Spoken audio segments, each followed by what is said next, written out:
दोस्तों, बदला बदला एक जलते हुए कोयले की तरह है जिसे हमने अपने हाथ में रखा हुआ है और हम वेट कर रहे हैं, हम प्रतीक्षा कर रहे हैं कि सामने वाला कब हमारे सामने आए, कब मौका मिले और मैं ये जलता हुआ कोयला उसके ऊपर फेंकूं। पर वो सामने आए ना आए, हमारे हाथ में जलता हुआ कोयला हमें ज़रूर नुकसान पहुंचाता है। नमस्कार दोस्तों, स्वागत है आपका मंडे मंत्र में। चलिए शुरुआत करते हैं मंडे की मोटिवेशनल थॉट के साथ।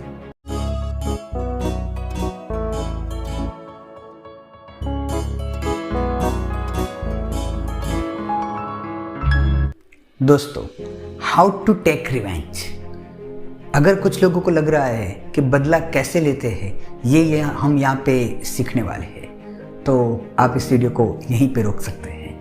जी हाँ दोस्तों, रिवेंज, बदला एक ऐसी चीज, एक ऐसा शब्द जो धीरे धीरे हमें चिता की ओर ले जाते हैं। सामने वाले की तो ठीक, पर हमारी भी।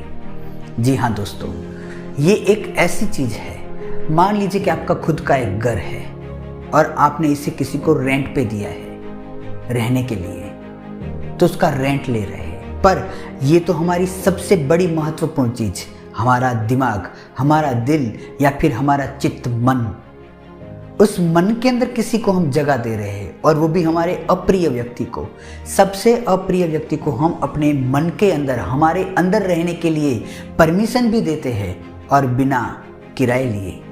जी हाँ दोस्तों, बदला जो है या फिर बदला लेने की जो भावना है, ये सबसे बड़ी घातक होती है।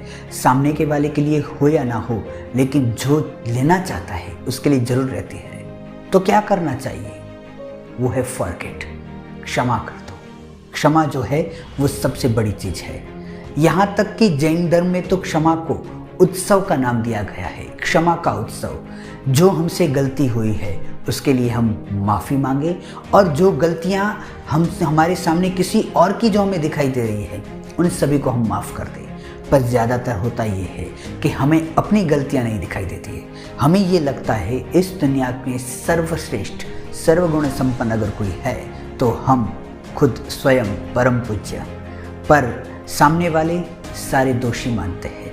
ये अगर नज़रिया हम छोड़ दें और जो कुछ भी हुआ उसके लिए वो सिर्फ एक साधन है, वो एक मीडिएटर है, एक माध्यम है, बस यही सोचें। ऐसे उदाहरणों से पूरा इतिहास भरा पड़ा हुआ है। श्री राम वो वनवास गए, पर वनवास के पीछे की पूरी जो कहानी, रावण से जो युद्ध किया उसके पीछे की जो कहानी, सारी जो कहानी है जिसके अंदर श्री राम को वनवास जाना पड़ा या फिर अपने पूरे जीवन काल में वनवास के बाद श्री सीता मैया को फिर से उसी तरीके का वनवास, पर इन सारी चीज़ों के बाद भी सभी को माफ़ करना और जिनके द्वारा, जिनके निमित्त ये सारी चीज़ें हुई है, वो एकमात्र साधन है।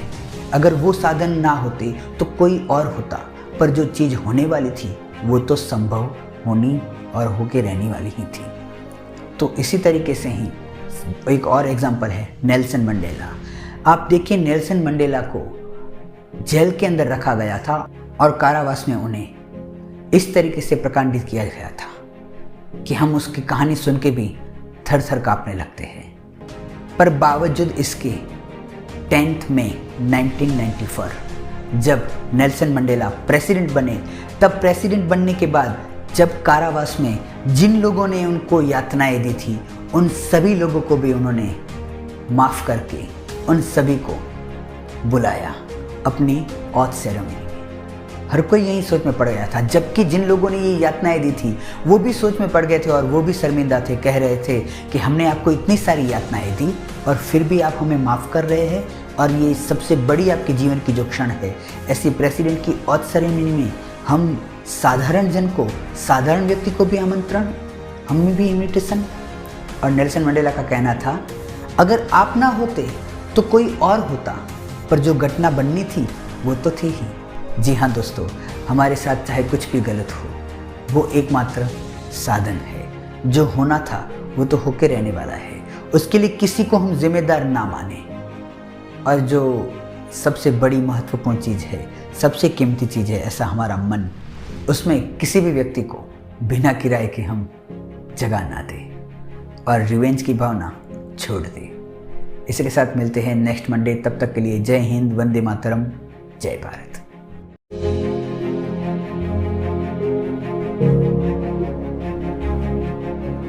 thank you